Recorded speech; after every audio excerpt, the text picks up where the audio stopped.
Dan untuk membahas lebih lanjut terkait jatuhnya pesawat Sriwijaya Air, kami sudah tersambung dengan pengamat penerbangan Alvin Lee. Selamat malam Pak Alvin. Selamat malam. Ya Pak Alvin, terkait dengan jatuhnya pesawat Sriwijaya Air, saya akan minta analisa Anda dari flight radar, kemudian data-data lainnya terkait dengan vertical speed, kemudian dipastikan bahwa turun drastis dari ketinggian 10.000 kaki. Analisa Anda Pak Alvin. Ya, yang pertama saya kira ini tidak ada kaitannya dengan usia pesawat ya, walaupun pesawat usianya sudah 26 tahun, tapi asal perawatannya baik, tidak ada masalah. Kemudian pesawat ini juga pernah dikandangkan oleh Sriwijaya antara 23 Maret sampai tanggal 23 Oktober tahun lalu.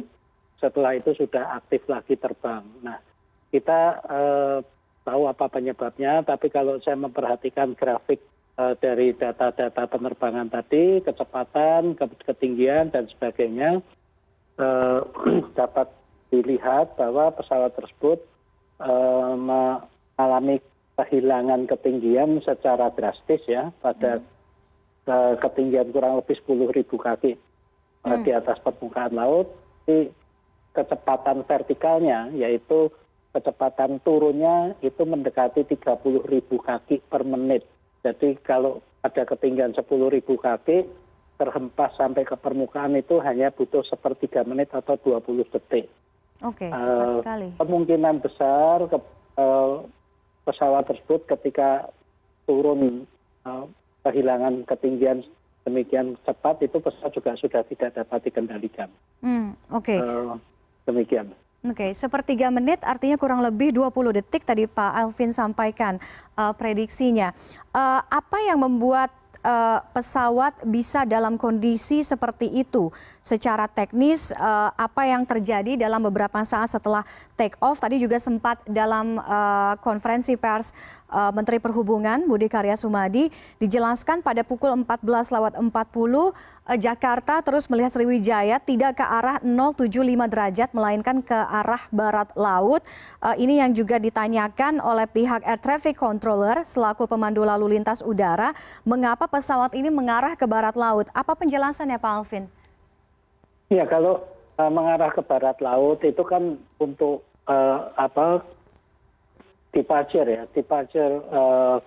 prosedur itu kan ada ya. Jadi tidak selalu mengarahnya kemana tujuannya. Kadang diputarkan dulu dan sebagainya. Itu kita harus lihat yang disepakati dengan pengatur lalu lintas udara, departure prosedurnya itu harusnya lewat jalur mana, dan apakah pilot kalau memang itu melenceng dari jalurnya, apakah ATC atau pengatur lalu lintas udara juga sudah berkomunikasi dengan pilot.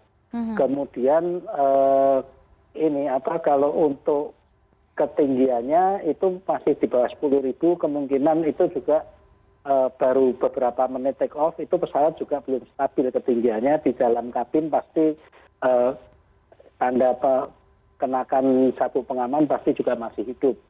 Kalau untuk unsur cuaca, rasa-rasanya nggak segitunya deh ya, karena pada saat yang sama kan juga banyak pesawat yang melakukan penerbangan di wilayah yang sama ya.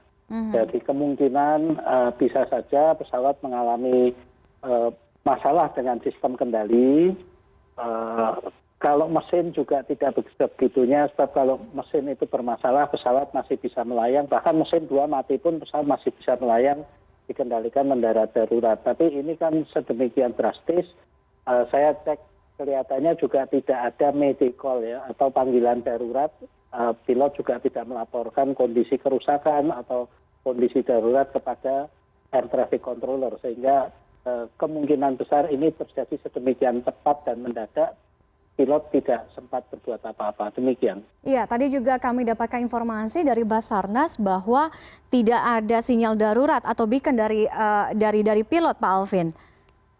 Ini yang perlu saya luruskan ya. Tadi juga ada media yang menanyakan pada saya ELT. ELT ini kan Electronic Emergency Locator ya, transmission, Emergency Location Transmitter. Ini bukan tanda bahaya, tapi ini adalah alat yang dipasang di pesawat ketika pesawat mengalami kecelakaan, entah itu di darat maupun di laut.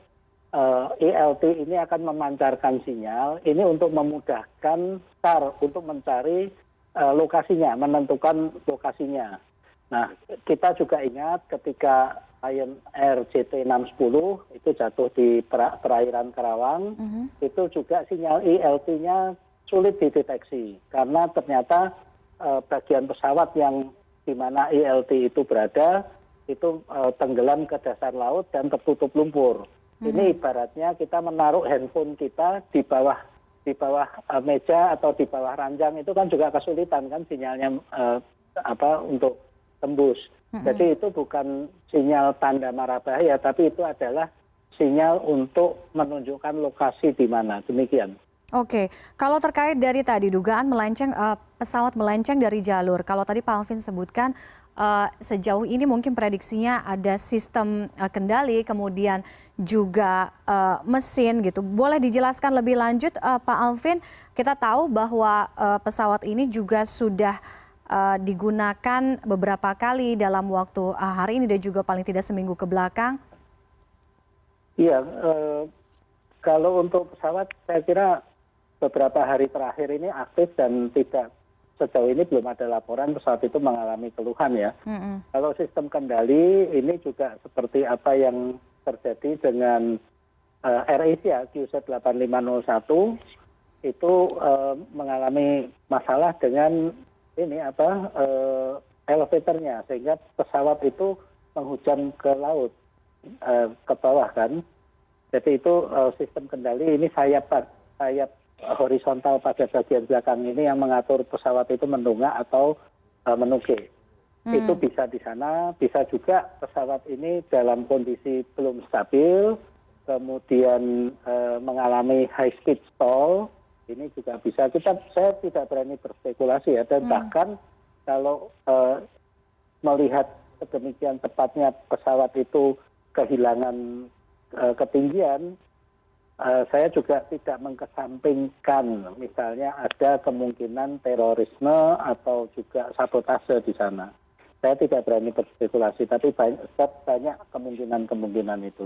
Oke, terkait tadi dengan sistem kendali tadi yang Pak Alvin sebutkan ada di bagian sayap pesawat begitu ya Pak Alvin ya? Artinya dengan kondisi pesawat yang juga digunakan dalam beberapa kali jadwal atau waktu penerbangan, artinya keberadaan sistem kendali ini bagaimana untuk kemudian pengawasannya, apakah memang harus selalu dicek sebelum pesawat itu take off atau memiliki jadwal terbang atau seperti apa? Iya, setiap pesawat itu kan punya jadwal perawatan ya. Itu kita lihat saja buku riwayat perawatannya atau logbook perawatan pesawat, maintenance logbook.